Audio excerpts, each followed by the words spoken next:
Welcome back. This is Dr. Kamal here. First of all, I start the name of Allah. Bismillahirrahmanirrahim. आज का हमारा topic है lymphatic system. क्या topic है हमारा? Lymphatic system. ये आपने नाम सुना होगा लिम्फेटिक सिस्टम का।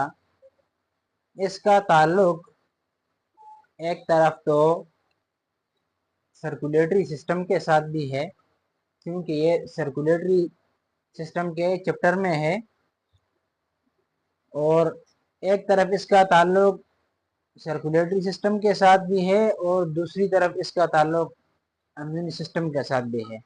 तो ये इन दोनों सिस्टम के बॉर्डर पे है, ठीक है, और अपना एक काम करता है, ठीक है। इसका अपना एक काम है, तो वो आपको इंशाल्लाह अभी हम समझा देंगे कि लिम्फेटिक सिस्टम क्या चीज़ है, किस तरह इसका स्ट्रक्चर है, क्या काम करता है, किस तरह काम करता है, ठीक है, किस तरह इसका सर्कुलेटरी सिस्टम के साथ ताल्लुक है या इम्यून सिस्टम के साथ ताल्लुक है, ठीक है। तो बोर्ड की तरफ देखें। लिम्फेटिक सिस्टम का सबसे पहले मैं आपको यहाँ पर एक डायग्राम बना देता हूँ। वो डायग्राम किस चीज़ का है? ये डायग्राम को गौर से देखें।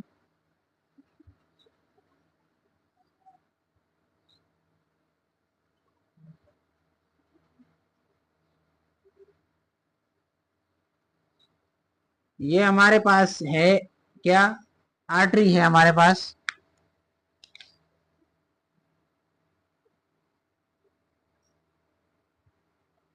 ये हमारे पास आर्टरी है और ये वेन है। क्या है? वेन। और ये सेंटर में जो है ये कैपिलरी है, बारीक छोटी छोटी शाखें हैं ये, ठीक है।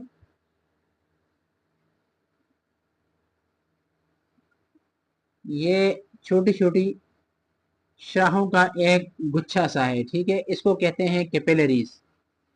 क्या कहते हैं इसको? इसको कहते हैं कैपिलरीज।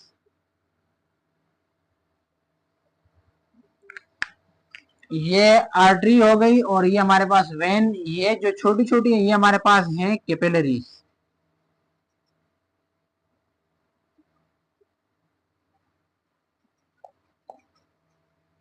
ठीक है। यहां से ब्लड फ्लो करता हुआ यहाँ आ जाता है और कैपिलरीज में वो छोटी छोटी शाखों में, ब्रांचेस में तकसीम हो जाता है और इस ब्लड के अंदर एक फ्लूइड होता है, ठीक है। वो यहाँ बाहर आना शुरू हो जाता है, ठीक है। यहाँ पर जब यहाँ पर आता है तो यहाँ पर सेल्स होते हैं इस तरह के, ठीक है। क्या होते हैं? सेल्स होते हैं यहाँ पर। और इन सेल्स के दरमियान जो खाली जगह है इसको कहते हैं इंटरस्टिशियल स्पेस। क्या कहते हैं इस स्पेस को? Interstitial space. प्लीज बोर्ड की तरफ देखें। ये हमारे पास आर्टरी हो गई। आर्टरी में ब्लड आता है और ब्लड फ्लो करता हुआ आगे चला जाता है कैपिलरीज में, छोटी छोटी ब्रांचेस में। वो क्या होता है? डिवाइड हो जाता है। और इससे आगे ये हमारे पास वेन है। ये फिर आगे थ्रू कहां पर जाती है? ये वेन हमारे पास सीधी यहां से आके यहाँ आगे आके यहाँ पर हार्ट को टच करती है, हार्ट आ जाती है, ठीक है। हमारे पास हार्ट को चली जाती है, ठीक है। और इस ब्लड में फ्लूइड जो होता है वो यहाँ बाहर आ जाता है। इन सेल्स के दरमियान वाली जो जगह होती है, इंटरस्टिशियल स्पेस जिसे कहते हैं, इस जगह पर इस तरह आ जाता है। ये आपको नजर आ रहा होगा। मैं इस तरह आपको मार्किंग करके समझाने के लिए कर रहा हूँ, ठीक है, कि आप समझ जाएं। इस तरह फ्लूइड होता है, और उस फ्लूइड का क्या नाम है? उसका नाम है टिश्यू फ्लूइड। क्या नाम है इस फ्लूइड का? इस फ्लूइड का नाम है टिश्यू फ्लूइड। Tissue fluid. और ये टिश्यू फ्लूइड तकरीबन 3 लीटर तक होता है। कितना होता है? 3 लीटर। ठीक है, ये फ्लूइड होता है 3 लीटर तक। अब यहां तक आपने नोट कर लिया।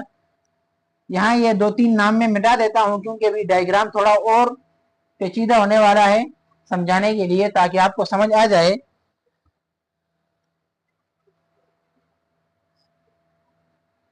आपने नोट कर लिया होगा, ये भी मैं मिटा रहा हूँ, ये 2-3 नाम मिटा रहा हूँ, ज्यादा नहीं मिटा रहा हूँ आपको समझाने के लिए।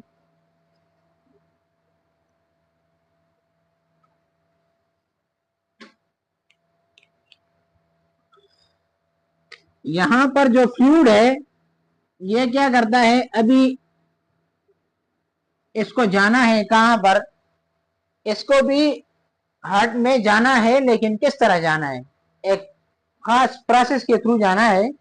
तो अभी देखें, यहां पर एक और कैपिलरी होती है इस तरह की, जो उनका ये सिरा होता है वो बंद होता है, तो इसको इसी वजह से बेंड कैपिलरी कहते हैं। क्या? Bend capillary. ठीक है, इनका नाम होता है। ठीक है ना, ये इस तरह की।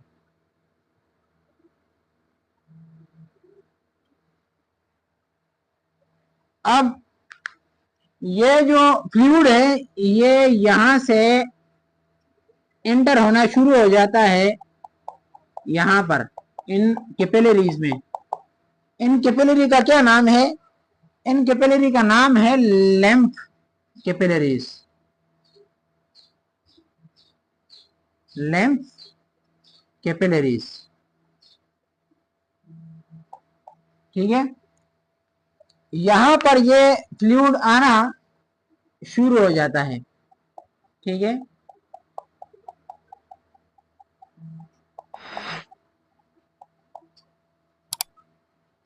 यहां पर जब फ्लूइड आना शुरू हो जाता है तो यहां पर इस फ्लूइड का नाम क्या था? टिश्यू फ्लूइड था। जब इन कैपिलरीज में आ गया तो इसका नाम चेंज हो गया इस फ्लूइड का। इस फ्लूइड का क्या नाम हो गया? तो यहां पर इस फ्लूइड का नाम क्या हो गया? लेम्फ। ठीक है, लेम्फ। अक्सर स्टूडेंट को ये इशू होता है कि लिम्फ क्या चीज है, तो वो यही है कि ये यहाँ पर इस लिम्फ कैपिलरी से बाहर जब ये फ्लूइड होता है, इसका नाम होता है टिश्यू फ्लूइड। और जब इसके अंदर आ जाता है तो इसका नाम तब्दील हो जाता है। इसका नाम क्या होता है? लिम्फ, क्योंकि ये लिम्फ कैपिलरीज के अंदर आ गया है। ठीक है, और ये हमारे पास फिर आगे यहाँ पर एक विसल है हमारे पास, जिसको हम कहते हैं लिम्फेटिक विसल।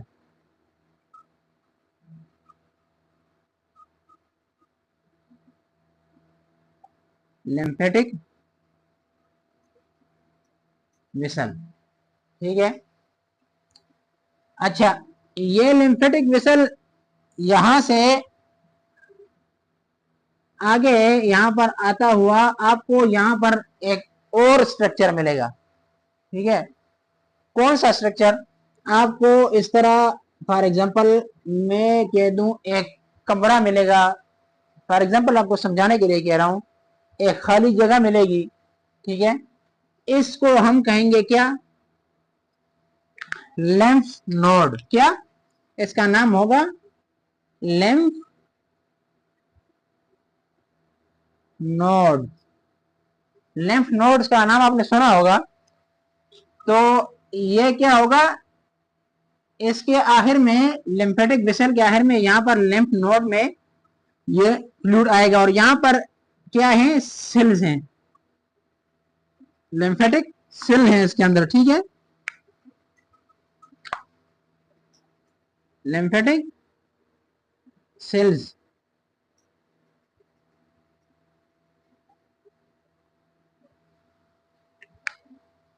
अच्छा, इसके बाद फिर क्या होगा, ये यहां से मूव करता हुआ इस तरह आ जाएगा आगे, कहां पर, थोरेसिक डक्ट में।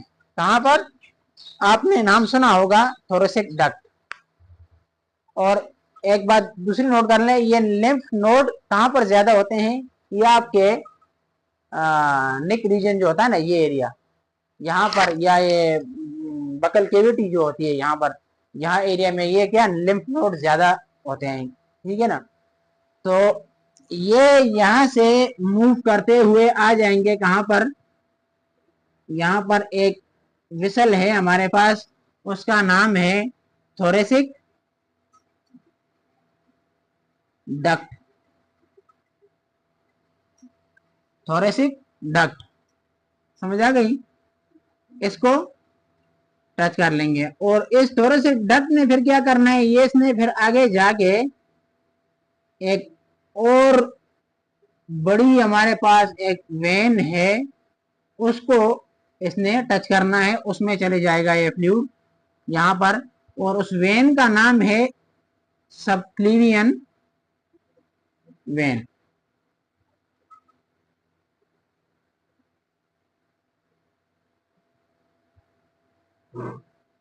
सबक्लीवियन वेन। तो ये फ्लूइड यहां से मूव करता हुआ लिम्फेटिक वेसल में आ गया। लिम्फेटिक वेसल से आगे क्या है, लेफ्ट नोड है, और लेफ्ट नोड के अंदर क्या है, हमारे पास सेल्स हैं, लिम्फेटिक सेल्स हैं। और लिम्फेटिक सेल्स से आगे मूव करता हुआ कहां आ जाता है, थोरेसिक डक्ट में। और थोरेसिक डक्ट से फिर आगे जाके कहां पर जाएगा, एक बड़ी हमारे पास रग है, उसमें ब्लड होता है, और उस रग का नाम है सबक्लेवियन वेन।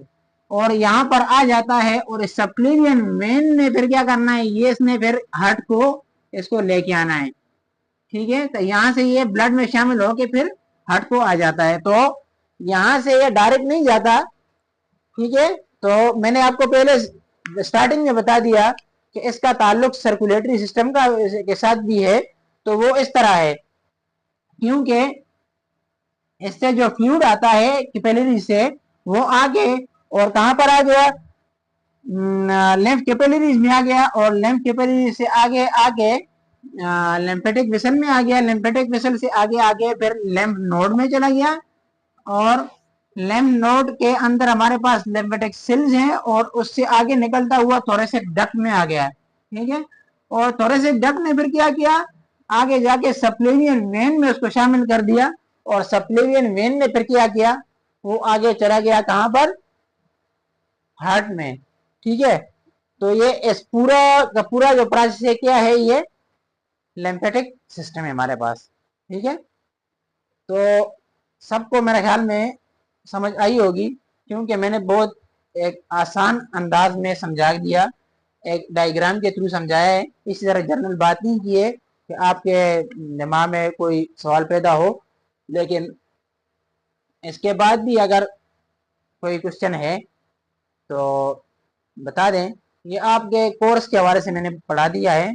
अगर मैं इससे आगे जाऊं तो और भी इसमें आगे काम बहुत है, लेकिन वो आपके कोर्स के हवाले से नहीं है, क्योंकि वो फिर MBBS लेवल का है। तो आप तो वो नहीं है स्टूडेंट, आप तो डिप्लोमा वाइज हैं, तो फिर लाजमी बात है जितना आपका कोर्स है तो उसके हवाले से आपकी समझ भी आएगी आपको, ठीक है। तो इसमें आगे बहुत बड़ा फिर ये इसमें आगे जाते हैं थायराइड, T3 T4, वो आगे एक बड़ा प्रोसेस है, वो आपकी समझ से बाहर है, ठीक है। क्योंकि आपका जो लेवल है ये FSC लेवल तक है, तो FSC लेवल तक इतना लंबा चौड़ा नहीं हो सकता, ठीक है। तो आज का लेक्चर यही है, और अगर किसी का कोई क्वेश्चन हो तो पूछ सकते हैं। ऑनलाइन कोई पढ़ रहा है तो वो भी कमेंट सेक्शन में क्वेश्चन करके पूछ सकते हैं, तो नेक्स्ट टॉपिक में उसको उसका जवाब दिया जाएगा। तो आज का टॉपिक यही था। नेक्स्ट टॉपिक में दोबारा मुलाकात होगी। मुझे दीजिए इजाज़त। अस्सलाम वालेकुम।